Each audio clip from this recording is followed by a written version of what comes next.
Hey, what's up guys? So I've always have been an Atlas fan when it comes down to HO locomotives, but I figured I'd go a little above my comfort levels as to what I'm used to and check out Athearn Genesis series. I needed something to pair up with my Atlas RS11, so I figured I would check out their new lineup of their GP9 series that they just did. So this isn't going to be an Athearn unboxing and review. Pretty much the unboxing stuff is all the same across the board for all the manufacturers of HO locomotives, but it's going to be more or less the locomotive review. So here is the new GP9 series run from Athearn Genesis. Now I gotta say, I'm quite impressed being new to Athearn Genesis. The amount of detail that's on this thing is pretty great. For what you get. Now this is the DCC and sound version with the Tsunami 2 soundtracks in it, and I'm going to review not all the sounds, but I'm going to go through the manual that you get with it and see what all you can do with this thing, because it's very, very versatile. You can really trim and customize this locomotive as to how you want it to run and how you want it to sound. But we'll get to that part in a little bit. We'll just kind of run down the locomotive and check out the details. So starting off the front here, you may not be able to see it too terribly well because of lighting, but you'll have your standard MU hoses on the bottom, and you'll have your drop floor plate here, which on these models does not actually move. It's static. It just stays there. Plastic handrails that I know we're all too familiar with. They're flimsy, but they look good, I guess you could say. The number boards are not lit on these.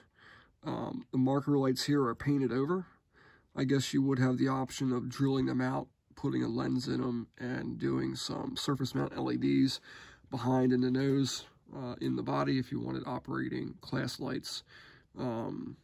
Same thing that goes for the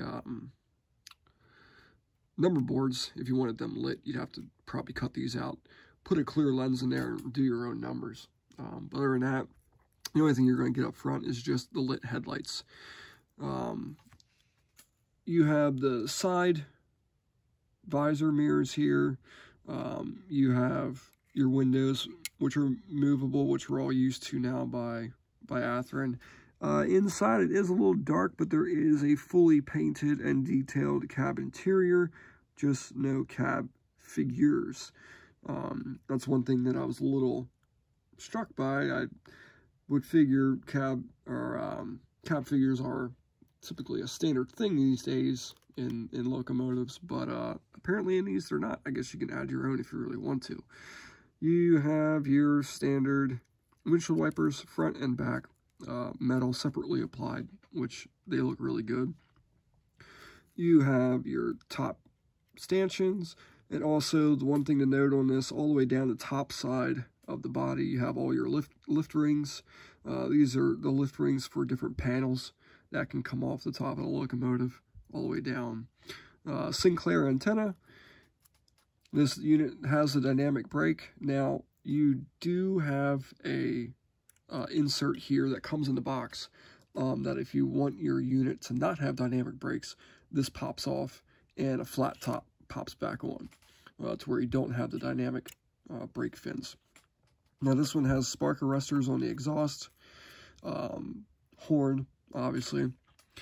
The one thing that I was very impressed by, and you might not be able to make it out too well if I turn it on its side here, is the amount of underbody detail, which is really, really good. There's some brake lines running on the trucks. The air reservoir piping is all there. Drainage for the fuel tank is on there. I mean, it's really, really nicely done. That's starting up on me. No, it's going to be loud. I don't want the sound running in the video. We'll turn the sound on in a minute. And then on the back, the one nice detail that I did see was the ratcheting locomotive brake, or the handbrake, which is right here. And it's not, it looks separately applied because it's away from the shell and it's three-dimensional, even the chain is, and it's just a really nice detail. On the back, again, you got the standard MU hoses, airline. Yeah, sorry, it's late. I'm half asleep. The lifter for the chain on the coupler, and again, the deck plates are just static. They just stay there. They don't move, unfortunately. But other than that, I mean, it's a really nice locomotive. I actually added some details, like some of this paint work down here. This wasn't done already. It was just black. I added some very small, minute paint details to it just to kind of make it look how I want it to look.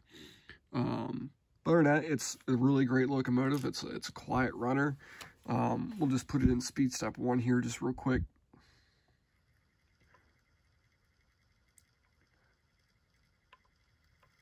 Oh, maybe if I make sure it's on the track first. There we go. Super smooth, super quiet, and it just creeps. Yeah, a great runner. So what I'll do is I'll stop it here, and we'll turn the sound on. Now, the Tsunami 2 book here, I won't say the Tsunami 2 book, but the Athearn Genesis book that explains everything about the Tsunami 2 that comes with the locomotive, it's fairly detailed. You're going to have all your standard handling and maintenance, blah, blah, blah, blah, blah, what to lube, what to look after, setting up your sound. This is pretty much what 2/3 of the book is for. Now, the one really cool thing with this locomotive is what you can do with the sound. I'm not going to go through everything, but I'm going to highlight some really interesting features that I thought was pretty cool. You can set an automatic bell. Now, what this means is that you can go in and adjust the CVs to where when your locomotive comes down to a certain speed, like a crawling speed, the bell automatically turns on. And then once you go above that speed or stop, it would go off, which is pretty cool. The other thing is you can actually set up automatic signals, meaning like whistle and horn signals. So you can set this locomotive up to where if you put it in forward and you hit speed step 1, you're going to get 2 honks on the horn for forward. And when you stop, you can set it to having 1 short for stop. As soon as the locomotive stops, it's going to go honk, you know.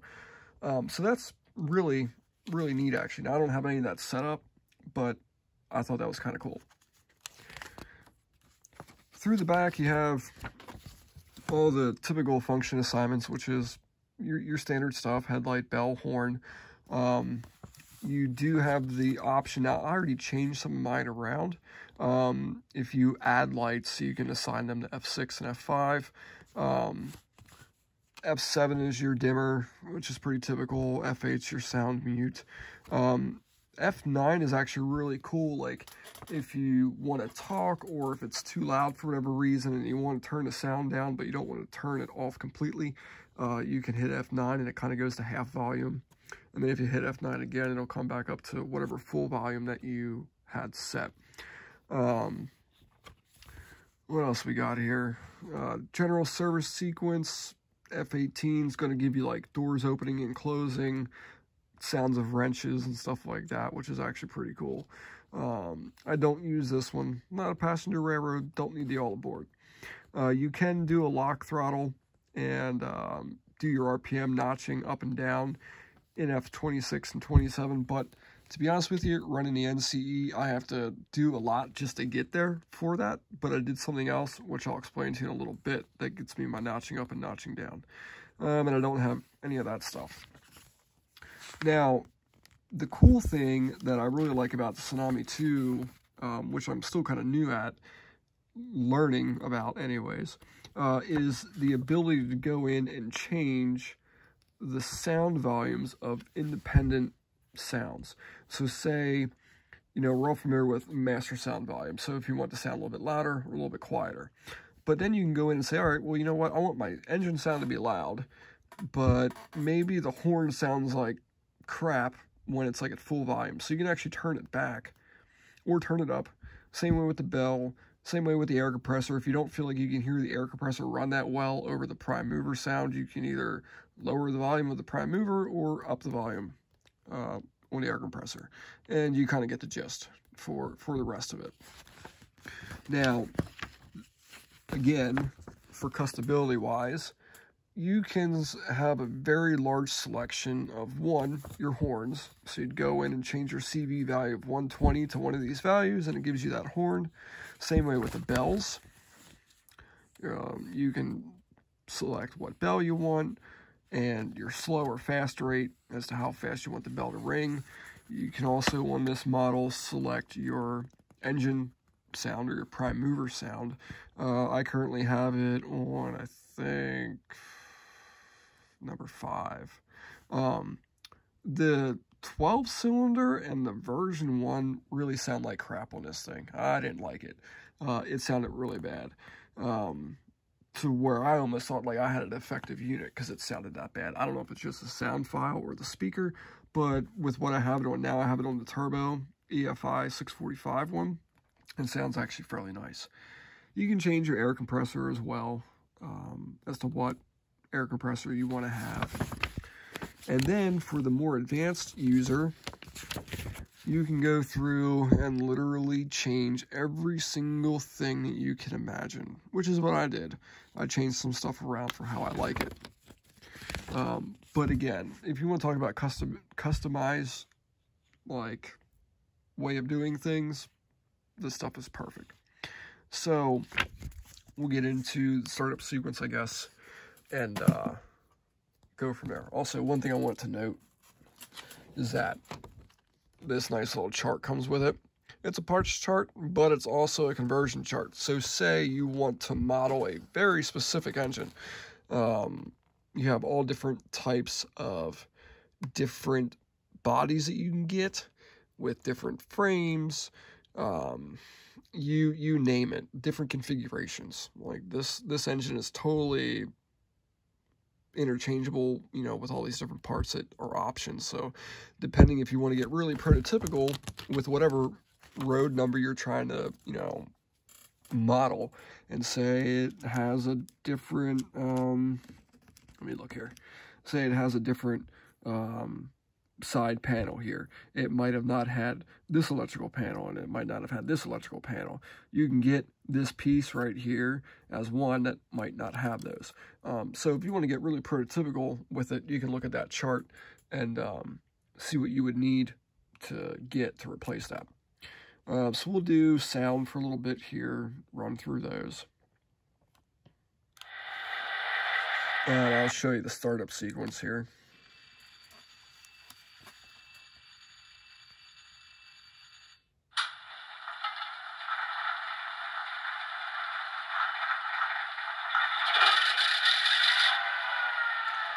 So that's the prime mover that I had, the 645 electronic fuel injected option from the booklet. I kind of went through all of them to see which one sounded the best. I really thought that with the speaker and everything and the way the engine performs, that this one sounded the best. Do your headlight here. Now in the video, it looks a little bit more like a warm white light. But in person, it's like kind of bluish. It's LED, but it's a little bluish. And if you have an Athearn Genesis, something that's relevant, newer, past year or two, you know what I'm talking about. So we'll run through the functions. There's the horn that I selected out of the many options. It is a playable horn, which is nice. So that's one thing that I took away from this. I took the short horn away because on my NC, if I just barely tap it, I can get a short horn, and if I hold it down, I get a longer horn. Bell, I have a little bit of a medium fast rate on that. Let's see, what else? The one thing that I did do is I set up the digital exhaust, which it makes the experience running this thing completely different. What the digital exhaust does is that as the engine moves, it's going to feel the resistance of it either, you know, pulling something or pushing up against something. And it's going to trigger the prime mover to either notch up or notch back down. And I have my sensitivity set just right to my layout here, to where when I hit certain parts of my layout, it'll feel like it's not completely flat, unfortunately, and you'll feel some of the weight on it from my train, and it'll start notching up. And then once it kind of doesn't feel that resistance anymore, it'll notch back down. It's actually pretty neat, and I'll run it for you to hear that. It's pretty cool. The one thing I really like is I actually assigned function 5 cab chatter. Now, in some units that I have, if you press the cab chatter, it's like 1 or 2 voices, and then it doesn't do anything else, and you have to turn it back off, turn it back on again.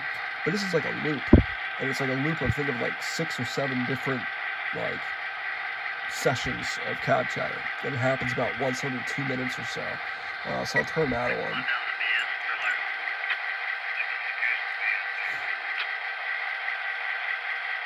And it'll just be sometimes a conductor talking to the engineer, sometimes it'll be a track authority being copied or transmitted. Sometimes it'll be another train crew talking to this engine. So there's several different things going on with the cab chatter side of it, which is pretty cool. And it just happens at random. So let's see, what else did I have? Oh, so there's an option with these Athearn units to set up braking, whereas when you hit, like, there's one.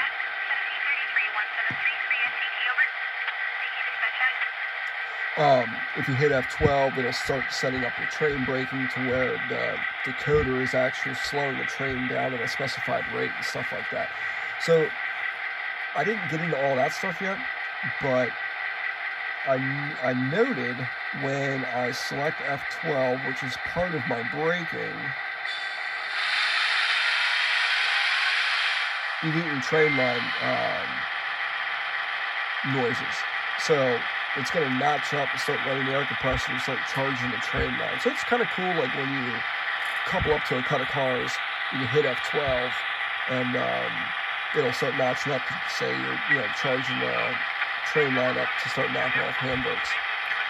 Now, the one thing I'd also notice is if I leave F12 engaged, when I start and stop the locomotive, you'll hear the air brakes being knocked off or applied, depending on what I'm doing, which is actually really cool. We'll run through that.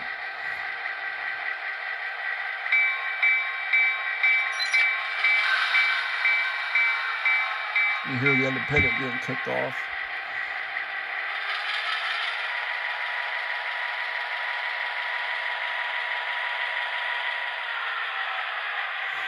Now, that's part of the digital exhaust. It's like, once the engine starts moving, it'll notch up. There it is again. I'm not touching anything. I'm in speed step 2 right now. And if there it goes again. If it feels like it's hitting any type of resistance or anything, it'll notch up or notch back down. Yeah, it's pretty neat. So what we'll do is we'll come back here. There's the brakes being applied.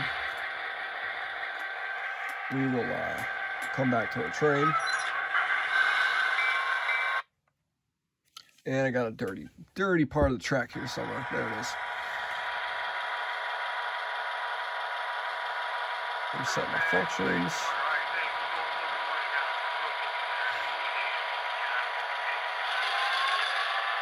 Yeah, sounds great.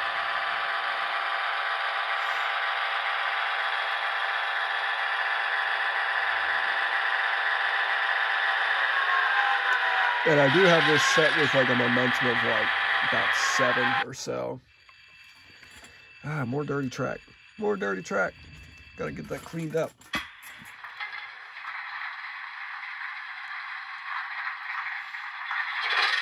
But yeah, it's a great engine. I love it.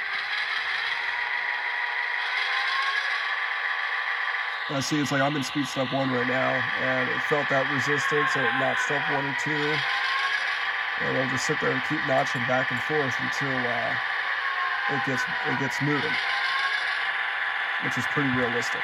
So it's pretty cool. More dirty track.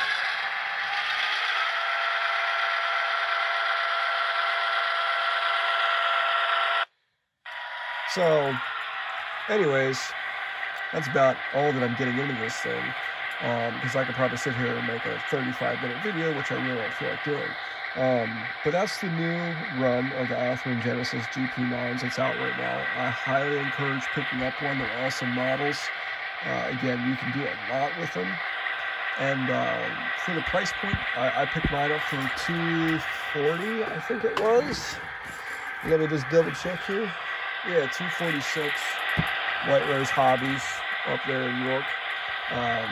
Which I'll give a shout out to White Rose Hobbies. They're a great place.